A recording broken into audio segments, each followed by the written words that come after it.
welcome to the RCN's webinar to mark International Women's Day.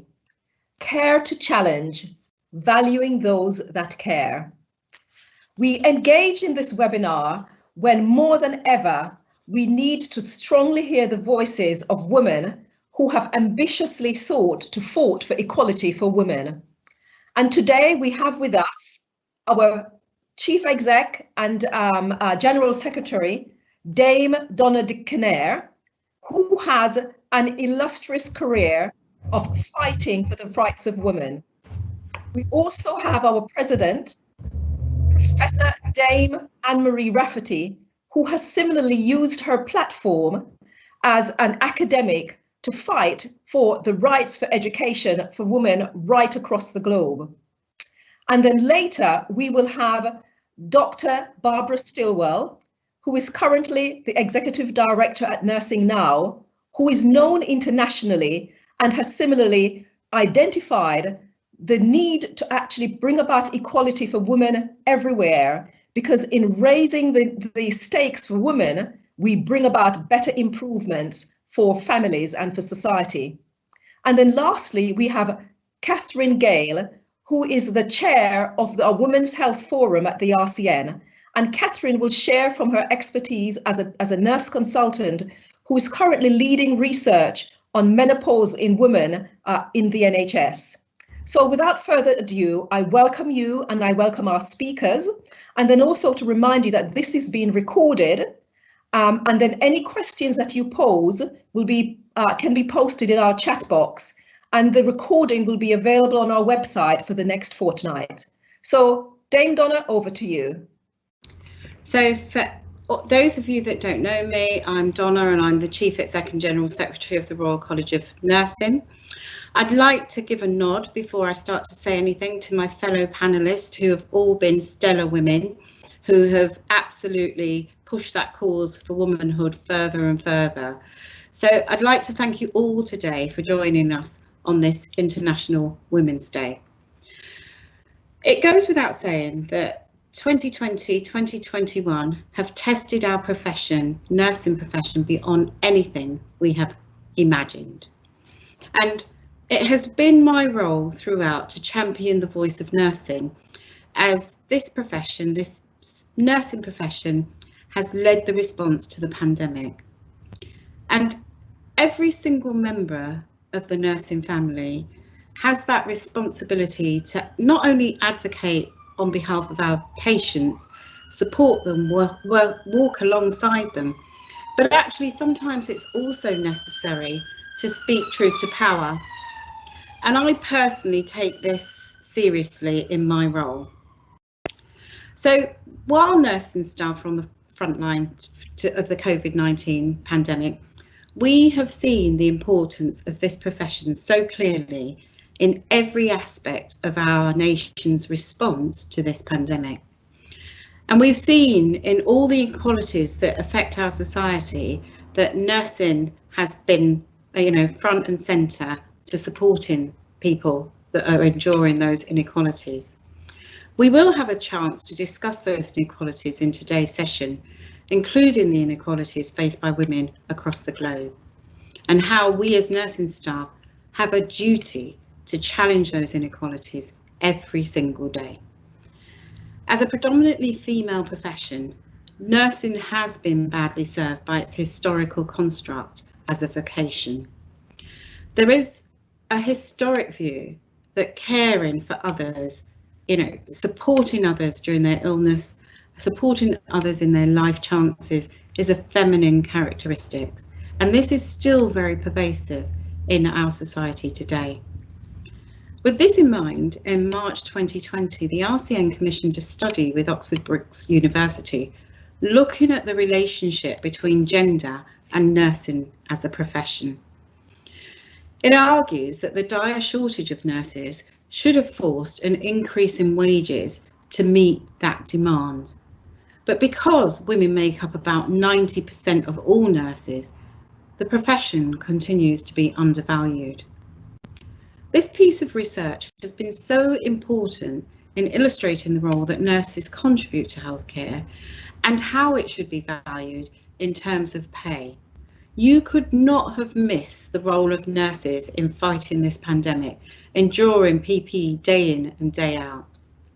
And the fact is that nursing is a graduate profession. It is of a high level, technically and clinically skilled career. And nursing pay does not reflect this. And the gendered construction nursing has left a legacy which continues to impact on nursing staff today. The ingrained devaluation of nursing translates into low pay for everyone in the profession. And I can't think of a better time in the history of nursing to reassess how we value skills that are key components of caring roles like nursing. Nursing until 2020 has suffered from an image that fails to match the reality of the professional life defined by these technical, emotional and cognitive skills. And it is this image underpinned by gendered notions of nursing and nurses. And it must be challenged in order to retain and to recruit more nurses into our profession. Back in August last year, we launched our Fair Pay for Nursing campaign. The campaign demands a fully funded 12.5 pay increase for all NHS nursing staff covered by Agenda for Change. Fair pay is one way in which this government can demonstrate that they recognise the skill and knowledge demanded by the nursing profession. The fact that our Chancellor didn't even set aside money in the budget last week for a significant pay rise for nursing staff was a worrying sign of his intention to give a very low pay award this summer. So please do sign our petition for fair pay for nursing and add your voice to the call for a proper value and recognition for our profession. We also must recognise that International Women's Day should celebrate all women and seek to tackle and confront the issues that all women face. Women face additional and intersectional barriers related to class, gender, identity, race, religion, and disability, to name a few. Our advocacy of women must be inclusive and intersectional, or else it risks silencing and forgetting the very women that we are here to celebrate and advocate for. In January, the RCN provided feedback on the World Health Organisation's draft strategic directions on strengthening nursing and midwifery. You'll hear about this a bit later from Barbara. From leadership positions to incentivising diverse groups to join the profession, we believe this global policy will play a vital role in empowering nurses across the world and ultimately supporting greater recognition of nurses and midwives, contributing to improved health outcomes for all. We do need to empower nursing staff, the largely female workforce on a global scale, if we are to make the change we need to see in how women are supported and on the issues that impact women. We need to see those issues addressed. And here in the UK, 9 out of 10 nurses continue to be women, and we can safely say that we are still continuing to lead the COVID-19 pandemic. But less than a third of senior NHS nursing positions are filled by women. At the highest tables, there needs to be greater representation of the nursing voice to make real change happen. Tackling gender inequality isn't a domain that solely belongs to women. It does require collaboration. It requires all of us to ask ourselves what we can do to create the change. We must lead powerfully, engage everyone, and ask how we, as a society, can value those who care for us. So I'd like to end by saying thank you for joining us this evening, joining in our discussions on these important issues. And now I'm going to hand over to our President, Dame Professor Anne-Marie Rafferty, to say a few words. Thank you very much, Donna, and indeed thanks for your inspiring and compelling words. I will also make a few nods at history, as you might expect me to, and also wish to extend a very warm thanks to all of our colleagues for everything that you've been doing during this pandemic, as Donna has so eloquently laid out for us today.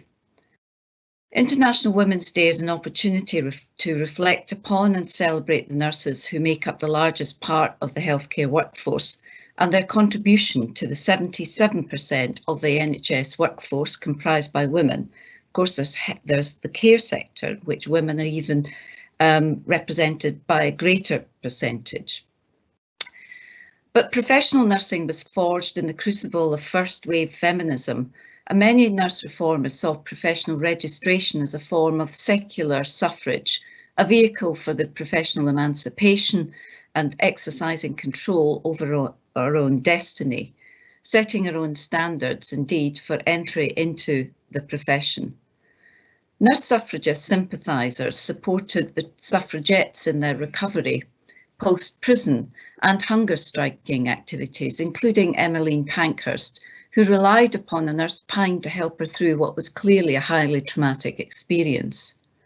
What perhaps you might be less au fait with is that Cavendish Square and Cowdery Hall within it have played a symbolic role in the suffrage movement, so these connections between nursing and the women's movement are somewhat symbiotic.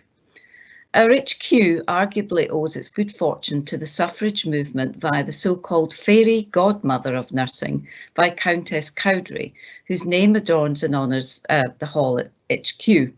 And in 1920, this building in Cavendish Square was purchased for the Royal College of Nursing by Lady Cowdery, a suffragist herself and a benefactor of nurses.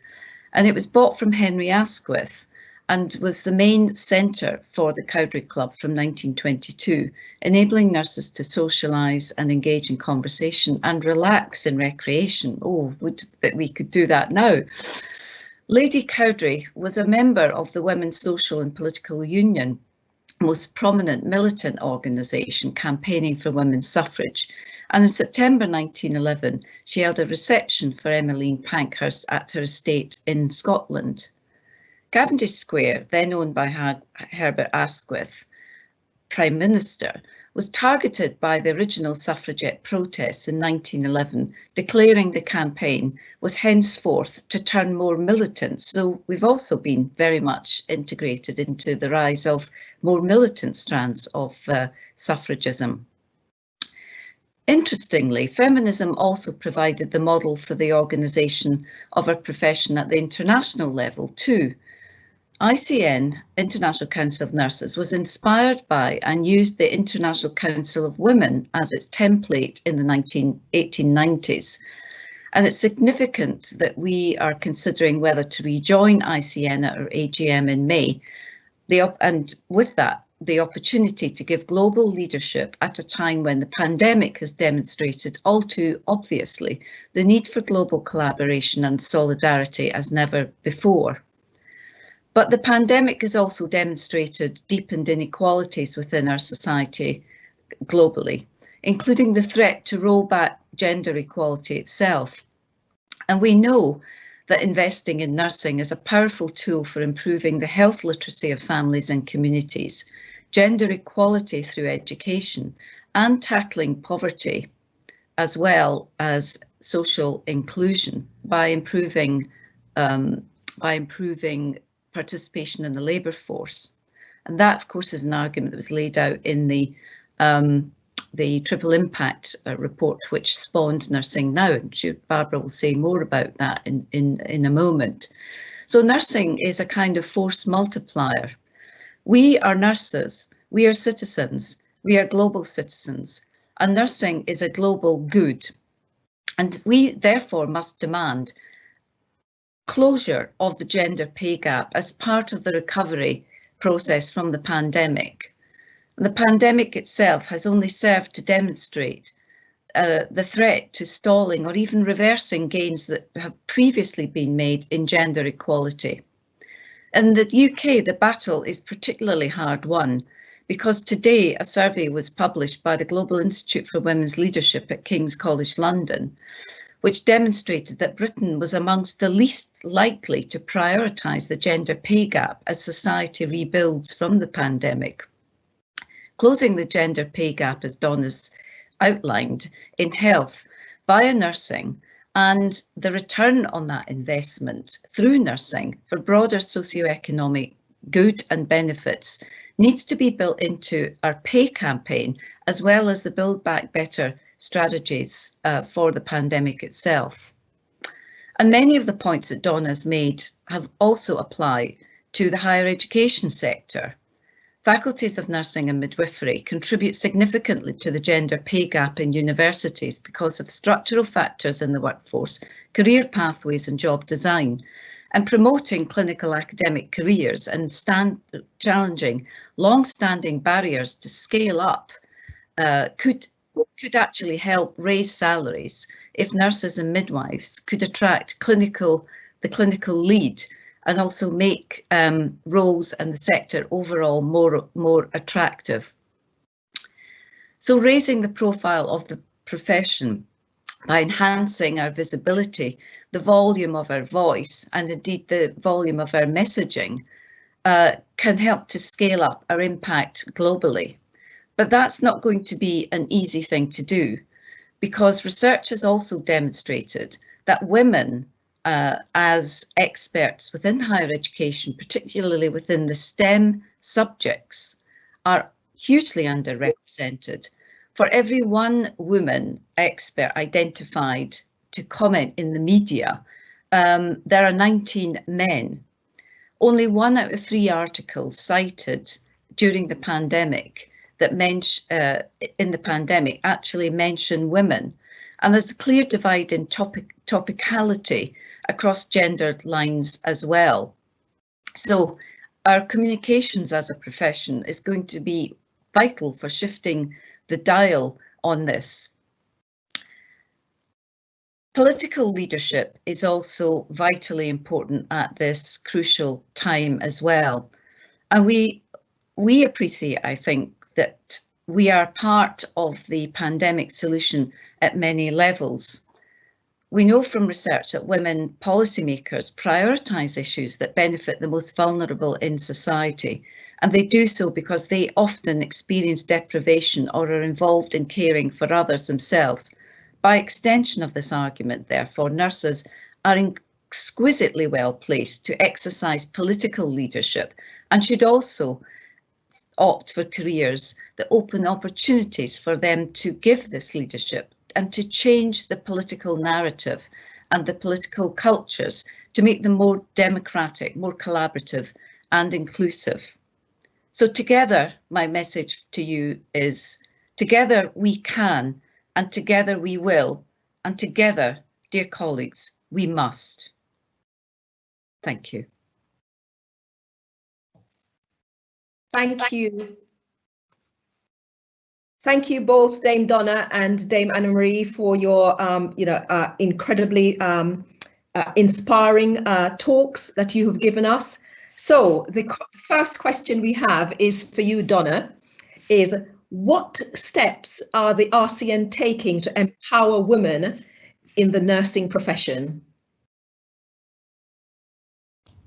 So that's I was going to say it's an easy one, but it's not an easy one. I guess every step we take about educating women is a contribution to empowering women. Every time we have an argument about the value of nursing, whether it's with the Prime Minister, whether it's with the Chief Nursing Officer, every time we talk about leadership positions being on the integrated systems that we're setting up, or Public Health England, it is about empowering women. But more importantly, I think that every time you advocate for a patient, it is about empowering, the role that we do. And I know that some of those nurses will be men, so forgive me, men, but today we're talking about women. So I think in all we do, everything that I do, whether it's going out there and demonstrating the courage and talking truth to power, whether it's the discussions we have about the importance of pay, the importance of education, the importance of all that we do in terms of the nursing profession, I think that's that's how we, you know, we empower women, because don't forget, 9 out of every 10 of us are women. Lovely, thanks, Donna. And Anne-Marie, now for you, what would nursing look like if gender equality were achieved?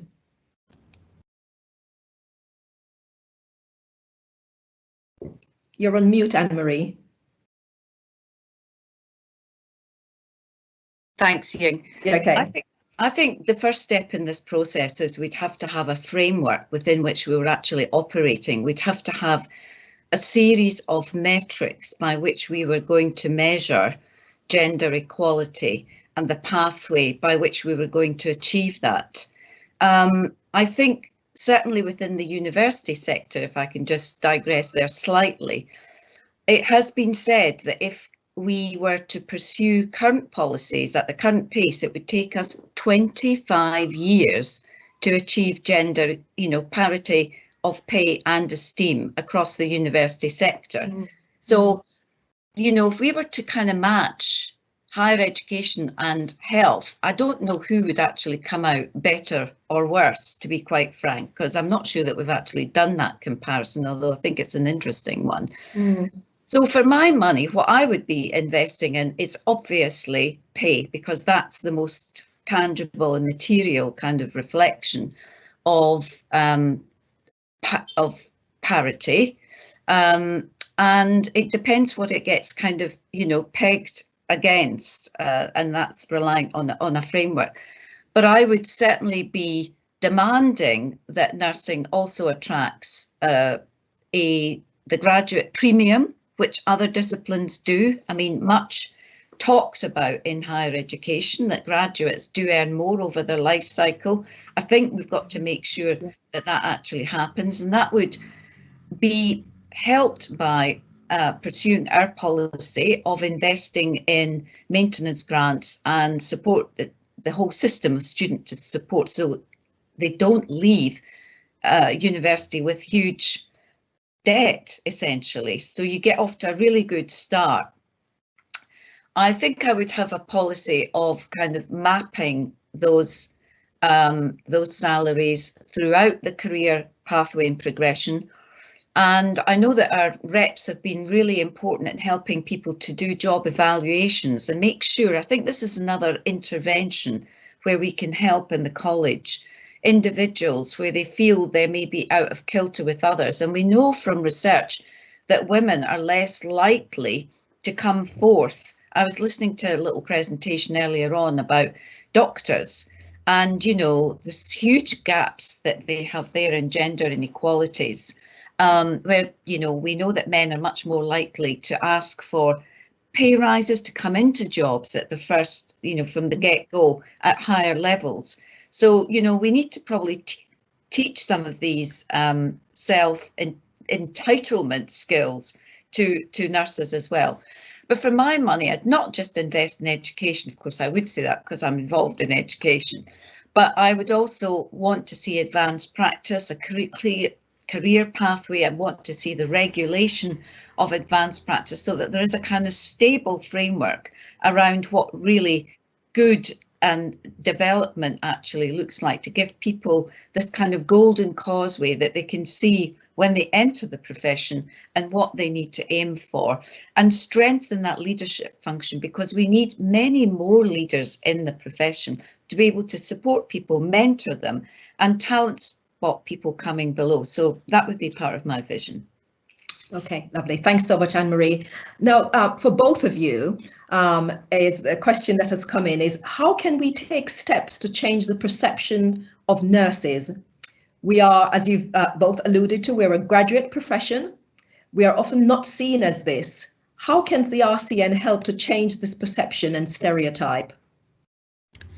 So if I can start, Anne-Marie, I would just say to you, the RCN are the people that we represent. We're not, the RCN isn't something that's over there.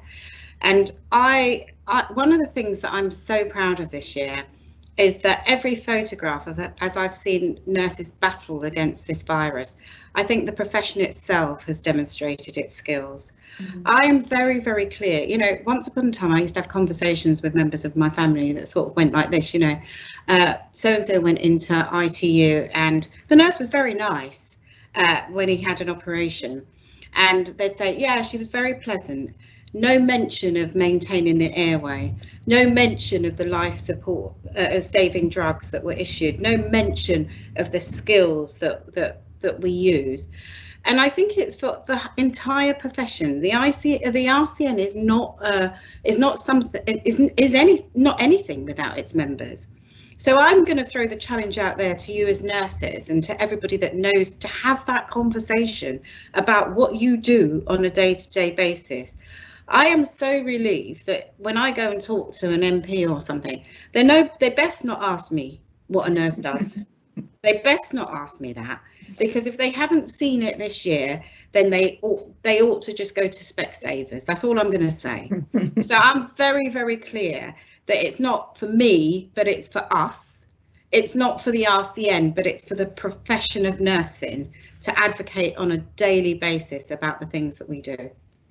Yeah, well said. Thanks, Donna. And Anne-Marie?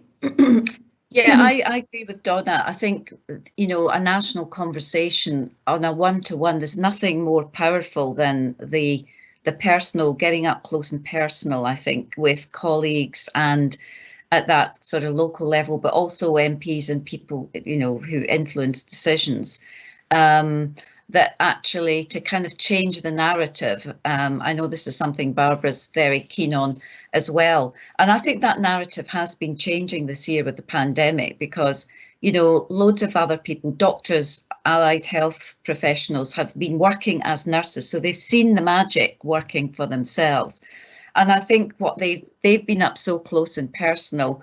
And I think, you know, written eloquently about this as well. They've been very impressed by what they've seen in terms of that's the sort of cognitive kit bag that nurses have in terms of decisions, trading one, you know, set of risks off against another. And I think I see, you know, nurses as managing par excellence risk, really, and nowhere more prominently than during this pandemic. So I think the black box of nursing has been kind of the black box of tricks that we use to help patients recover has been opened and is visible to all.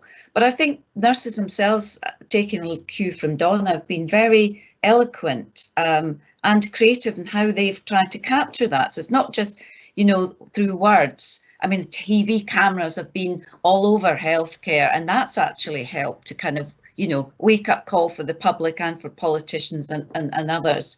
And Prime Minister's spoken very, very fulsomely about his gratitude. We want him to convert that into, you know, pounds, shillings and pence.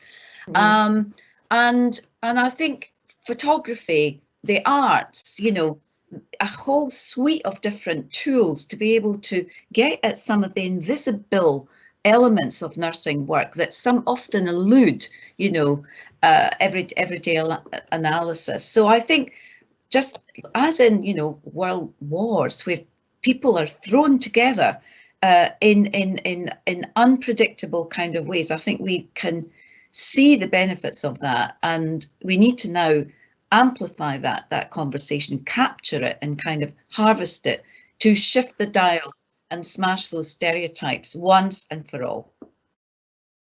Excellent. Thank you so much. I wonder if other members of the panel had anything they wanted to add to this before we perhaps move into the second half of our presentations.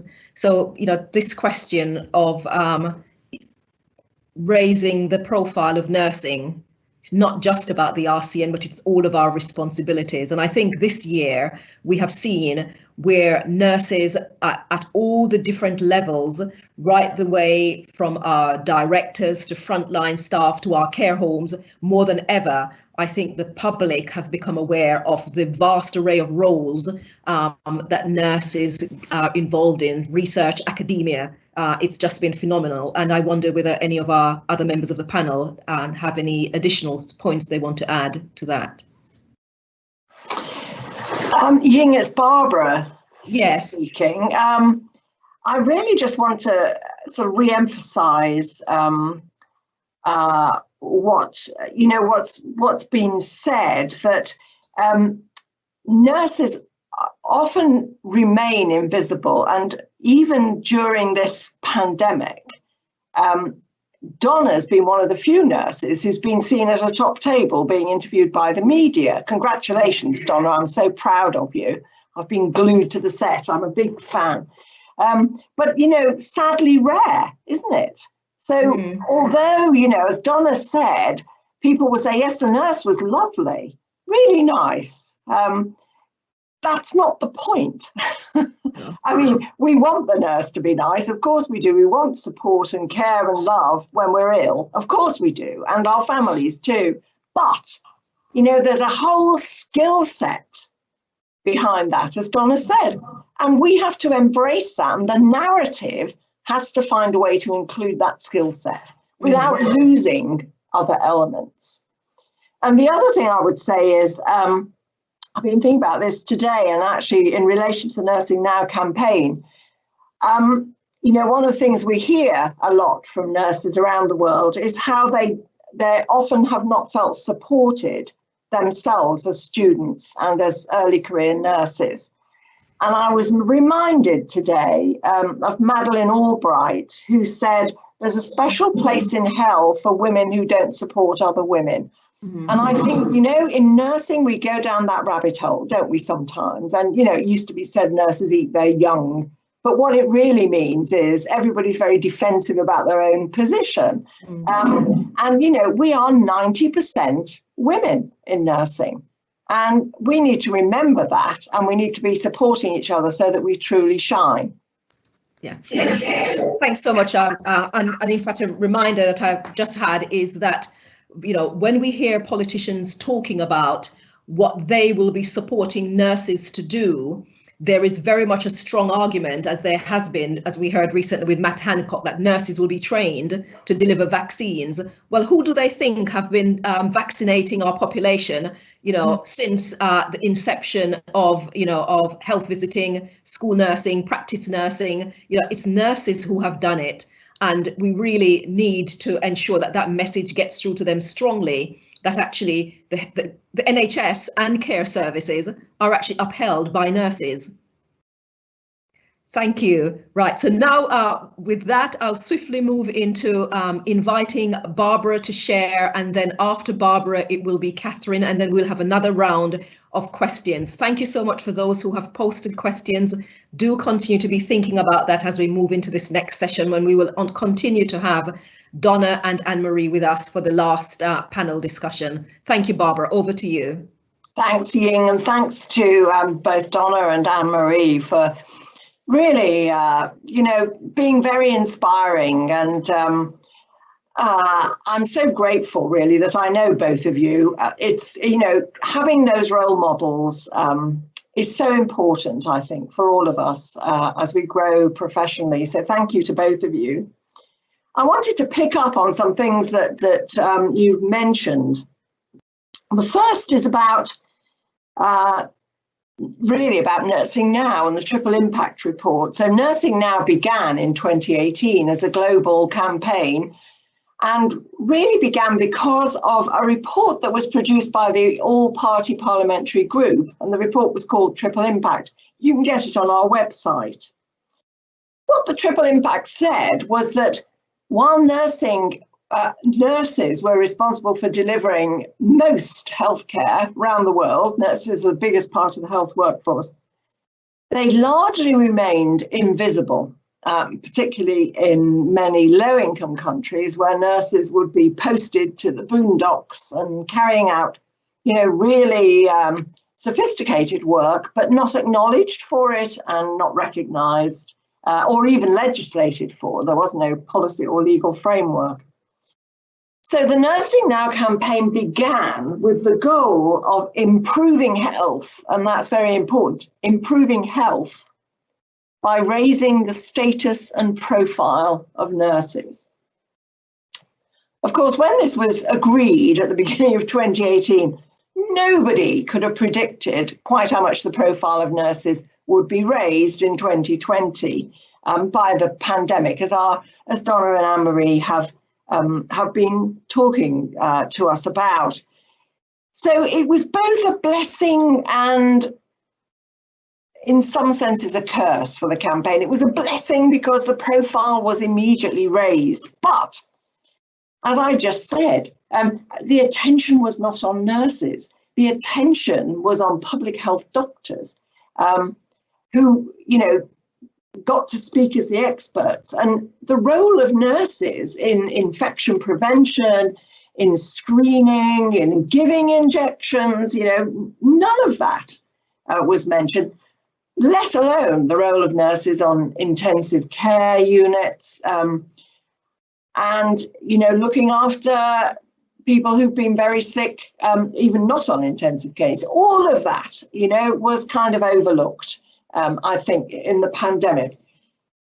And that's been a real pity, I think, for nurses everywhere. So we've got the profile. What we haven't got is the voice. And voice and power are very closely linked. And that's what Nursing Now is working on at the moment. We have got a whole season of advocacy going on. We're trying to help nurses around the world to use the data available. And these data are available in State of the World's Nursing, which was mentioned previously. Now, that report came out last year and was supposed to come out with lots and lots of fanfare and publicity, and we were all going to talk about it, but there was COVID. And the morning I was scheduled to go on Radio 4 to talk about State of the World's Nursing, I was scheduled one morning at 10 o'clock the night before. I had a call to say that Boris Johnson had gone into intensive care and they had to cancel the interview. That was that. We never heard about State of the World's Nursing again, which is a shame, beyond a shame, because this was the first ever report on the state of the world's nursing, the data relating to the world's nursing. And this is how we know that 90% of nurses around the world are women. So what I say to you tonight, and I say to all nurses when I'm talking about this, is we need to know this report and we need to understand how the WHO are developing strategic directions on nursing and midwifery that, as Donna said, the RCN's commented on, Nursing Now has commented on. We should all know about this document because this is how we hold politicians to account. If Boris Johnson promises us 40,000 new nurses, we should be holding to account this government for producing them, and the same for any country around the world. So get familiar with State of the World's Nursing. It can empower you to make a case for what you need, for what you want, those data that's in there, and get familiar with your own data, because that's what you can use to make an evidence-based case for what you need, for PPE, for more staff, to relate staff to outcomes, all of these really critical things that nurses should be thinking of and doing. We also did a survey, Nursing Now did, with IntraHealth International in the United States. And we did that in 2019. It was a very early survey because we were interested to see the impact of nurse leadership on nurses who were women. Because one of the things we noted was that there are so many leadership programs and not so much seems to change in nursing over the years. And this is this historical dimension that both Anne-Marie and Donna mentioned. We were interested to know why. You can also get this report on our website, but one of the things I wanted to raise is very critical because the State of the World's Nursing recommends, as does the strategic directions, that there should be more chief nursing officers in post in all countries. Absolutely agree. But what we found in our survey said that if you're put into a leadership position, you have no budget and no staff, you will not succeed. And this is what nurses told us. They didn't want a leadership position unless they could have the resources, financial and people.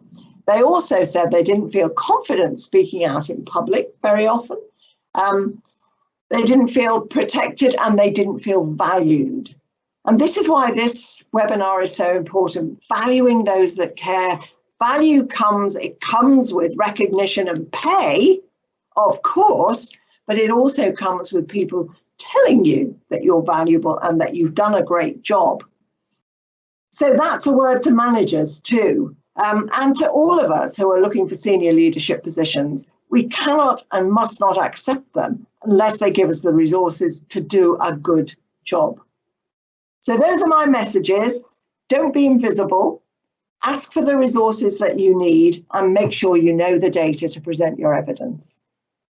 Thank you, Ying. Back to you. Thanks so much, Barbara. And now I welcome Catherine to share with us. Oh, thank you, Ying. This is a great honour to be here on the stage and to share a discussion around Care to Challenge. On International Women's Day, in a year marked by crisis and by uncertainty, the healthcare workers have made personal sacrifices for their communities. And it's time we value those that care with more than a round of applause. The professional providers of care, the nurses, we mustn't forget the midwives, and the nursing support workers at the front line have worked tirelessly with their healthcare colleagues throughout the pandemic, but at what cost? And when I think of the Care to Challenge, I think about the female workforce in the healthcare setting, and I ask, who is caring for the women working in the NHS? We need to make a commitment to challenge the healthcare workplace culture, as I believe this is necessary and long overdue. Yet more than half of NHS staff report working extra, unpaid hours on a weekly basis.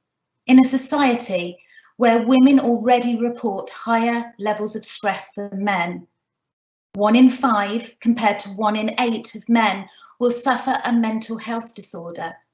Whilst prevalence in men appears to have stayed largely stable, we've seen a steadily increase in the prevalence for women, meaning women are now twice as likely to have anxiety disorder or depression, and female healthcare workers are not exempt from suffering. I believe this is not due to women having a lack of personal resilience, but the enormous stress and strain they are under in the workplace setting. And I believe there is more that can be done to look after the health and well-being of female staff in the NHS. If I was to come into nursing now, I would want the reassurance that healthcare setting was not only family friendly, but more importantly, female friendly too. Particularly with the high rates of staff vacancies, this is an opportunity for us to look at why it can be difficult to retain our experienced staff, whilst asking ourselves how we can ensure the NHS is a place people want to work and to continue to work in, without it having a detrimental effect on their own health. This will require us to have honest and open conversations with those at the front line, with those that have suffered and struggled this year, and some of it may be difficult to hear and resolve. But in the NHS, where 77% of the workforce are female, the NHS risks further losses from its experienced female workforce due to the impact on their health and well-being, and no more so than this last year.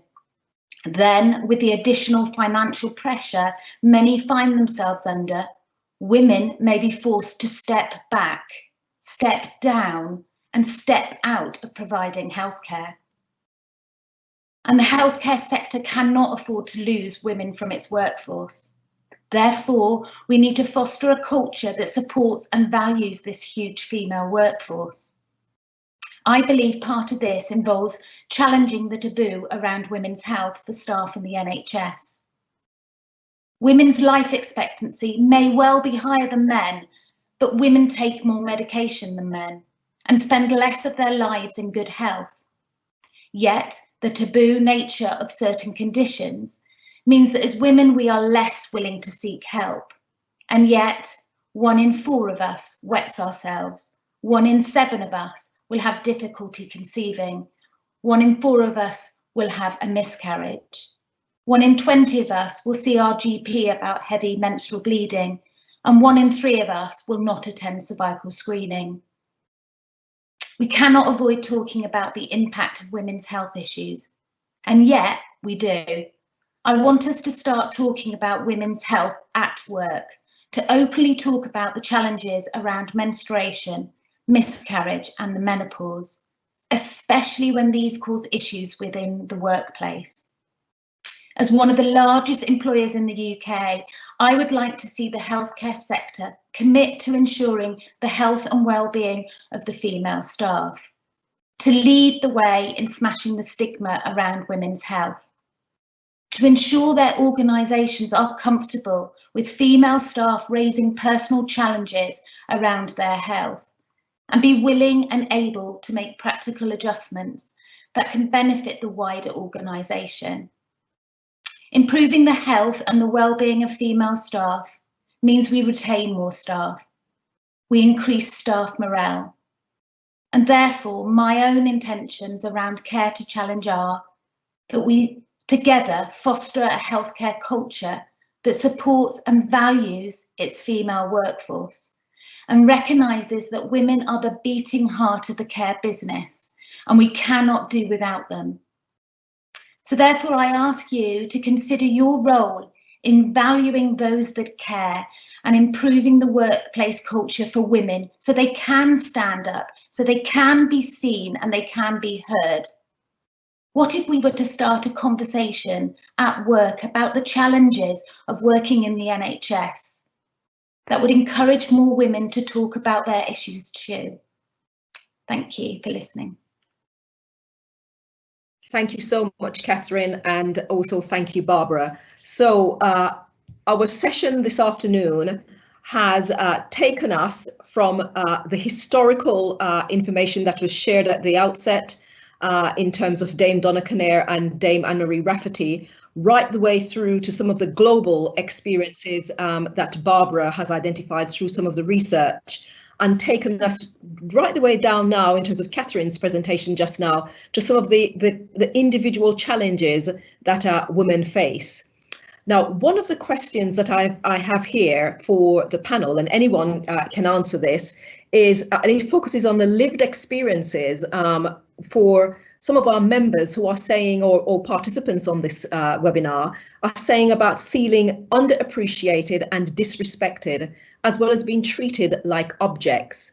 So what do the panel advise someone who is feeling this way? And the individual has set out, I have only 11 years experience. There are days when I want to change my professional status, but I can't, as I feel as if it is in my blood and I'm finding it painful not to give up this lifestyle as I see on other colleagues of mine who are my second family. So the question is, what do the panel advise for someone who is feeling underappreciated and disrespected?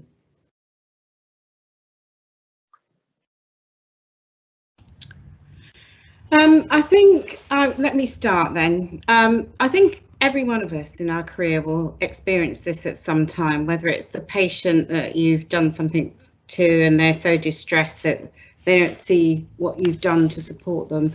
And sometimes it's our colleagues, and sometimes it's just the people, sometimes it's the management that we work for. And I think there is something for me about always going back to understanding why you're in the profession and who you're there to serve. But actually that doesn't prohibit you calling out poor behaviour. And when I talk about empowerment, I often think that we, each and every one of us, have a responsibility to look after each other. So actually, you know, there's something in my head that even when I was a nurse on the ward and a doctor spoke to a patient, a little sort of thing would go off in my head that said, you know, Donna, what you permit, you promote. And sometimes it is about us being bold. I mean, you know, anybody that sees me talk to, and it's not that I feel that I'm just the boldest person ever. It's just sometimes you have to feel the fear and do it anyway. So I think there's something about, why am I doing this job? And actually, how do I galvanise the resources? How do I learn to challenge? So, you know, somebody might say something that's inappropriate once, but actually if you allow it to happen a second time, then maybe there's something about how you galvanize yourself and actually practice to have that conversation. And then there's, you know, for me, I think the biggest value in nursing is that it always has been a collective profession. So actually together, we need to fight some of these things together. It's about having that respect and compassion for each other and making sure that we take on the fight collectively. So this is my huge warning to everybody. It's not the RCN. We are the RCN. It's not the nursing profession. We are nurses, and all of us have a voice that we can use to make better the profession for each other. Thanks, Donna. Any other panel members want to add to that? I'll just add a little bit, Ying, if that's okay. I mean, I agree with Donna, absolutely. I just wanted to say that on one of our most, in fact, our most popular webinars have been on self-compassion during this last year. And self-compassion is so important, and we don't learn it enough, I don't think, you know, to learn to look after ourselves and the various ways that we can do that, and how we come. And I have to say, first of all, that whoever has written in that, I am so very sorry to hear that. It is really very sad that you feel so undervalued at this time when you're so needed. And it's a great pity that none of your colleagues actually feel able to give you some feedback. It's also important for us to be giving feedback to other colleagues too, you know, and to say, how are you? Are you doing okay? So even beginning to do that as well, I think sometimes can help us turn around our own affect where we are, by just projecting, you know, by saying to other people, how are you doing? So that's something else you can do. But I would say, you know, look for some self-compassion techniques that might help you just through this very difficult time. And please find somebody to talk to that you trust. Thanks so much for that, Barbara. And in fact, and Dame Donna, in line with that, actually, we've had a third year student nurse actually post similarly that, you know, whilst you know, it's applauded that qualified nurses have been identified as doing a fantastic job, very little has been spoken about by the politicians in terms of an acknowledgement or thank you to the many students who came out and worked in wave one. And, you know, they're talking about it in terms of just compassion fatigue and the need as well to be acknowledged and for it to be recognised, the role that they've played in actually supporting the delivery of care during this challenging year. So in looking at another question that's come in, it's more a comment in terms of in relation to us being lauded as heroes. And in fact, early on, I was thinking about it in terms of this soft, gentle picture that is often portrayed of nurses, which to some extent, I believe, creates for others this thing that if they're these soft, gentle individuals, it then means that they haven't got an intellect, they're not able to challenge, and in fact, they're not able to voice truth to power or indeed advocate for those who are not able to advocate for themselves. And so what it is asking is, what are the ways that we can all act towards the achievement of this every day? So reducing this fact around nurses as heroes and that it is our duty to be so. Shall I have a wee crack at that one, Ying? Okay, Anne-Marie, thank you. Thanks. And I think this is a really quite a complex kind of question around the construction of nursing, especially during a pandemic. And it's almost the default position, I think, at times of crisis, when people do rise to the challenge and do demonstrate extraordinary kinds of resources and powers of dare I say it, I use the word advisedly, resilience, but that can come at great cost as well. And I think it's a really interesting challenge to us as to how, again, it's part of this narrative, you know, what do we want to put in that space, you know, that pivots between these different types of what in English literature that we call kind of tropes or themes, you know, about the kind of superheroes, the heroic accolades that are really projected onto nurses as part of this kind of virtue script that goes back to Donna's point about the vocation, and we're seeing that that's a narrative that's by no means dead either. So I think that we need to find some way of expressing the everyday lived experience that nurses have had, and the talent and the expertise, I suppose, is probably a good word to unpack, and all of the associated vocabularies around being the best that we can be. And I think that's a kind of exercise that where we could start to explode the meaning of that, so that we've got a very rich lexicon with which to describe that, but it doesn't necessarily mean that we become adulated and by doing so somewhat dismissed, you know, as heroes. It puts you up on a Petrarchian kind of pedestal. You're not really taken seriously because you're in a different kind of category, and I think it's finding a way to be taken seriously,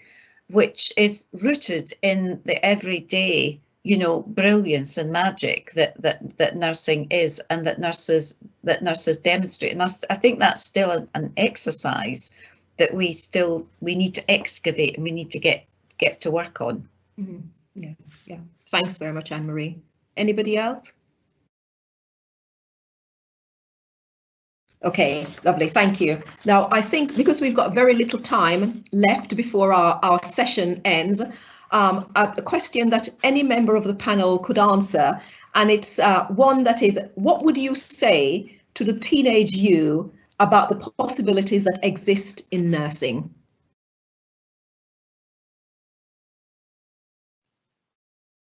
Is that one for Catherine? Yeah, I think I'll offer Catherine an opportunity to come in, and any others. Catherine, what would you say to the teenage you about the possibilities that exist in nursing? So I would tell myself to aim high, not wait for opportunities, but be seen and be heard, and challenge unacceptable behaviour. And I think we have a role to promote our own roles in society and in healthcare, so that people know what nurses really do, not what they assume we do, but actually what we do on a day-to-day basis. And I would like to have said to myself that use your voice earlier on in your career and not be afraid to speak the truth. Thanks, Catherine. Any others? Well, if I can come from the other end of the spectrum here, and creeping up on old age here, I would say to myself, be difficult. Don't be so nice. Just learn to be difficult. You know, learn to say no. And I think, you know, in my day, we were actually taught to be really nice. I can remember a professor of nursing saying to me, we talk about some difficulty she was having in her department. She said, well, at least we can be nice. And I never thought anything about it at the time, but I've reflected on it over the years, and I've thought that's exactly what we don't need to be. You know, we do need to learn to be difficult, to speak truth to power, and to disagree when we have to disagree, to feel, you know, what we need is RESPECT, isn't it? Yes. Yeah, absolutely. Thank you so much, Barbara. Anybody else? One more minute before we close. I just want to say to the senior nurse that wants to support, I think the biggest thing you can do is be a role model for when you walk on the floor tomorrow. Be a role model, be supportive, be a woman. That's what we do. Excellent. Thank you so much. And I think with, you know, the year that we've had, and we're not out of the woods yet, where we know that women will continue to play a significant part, Thank you to all of our panel members, and thank you to all the participants who've joined us today. And we hope that, yeah, it's been an inspiring afternoon for you, and that indeed you will see the Royal College of Nursing as the voice of nursing, willing and able to advocate for all nurses wherever they may work, whether they be in health services or in the health and care services. But thank you so much for joining us, and thank you so much to our illustrious panel. Thank you, everyone. Thank you. Thank you. Okay, bye. Thanks, Happy Barbara. Women's Thanks, Day. Donna. Thanks, Dame Anne-Marie. Thanks, Catherine. Bye. Bye then. Bye. Bye. Bye.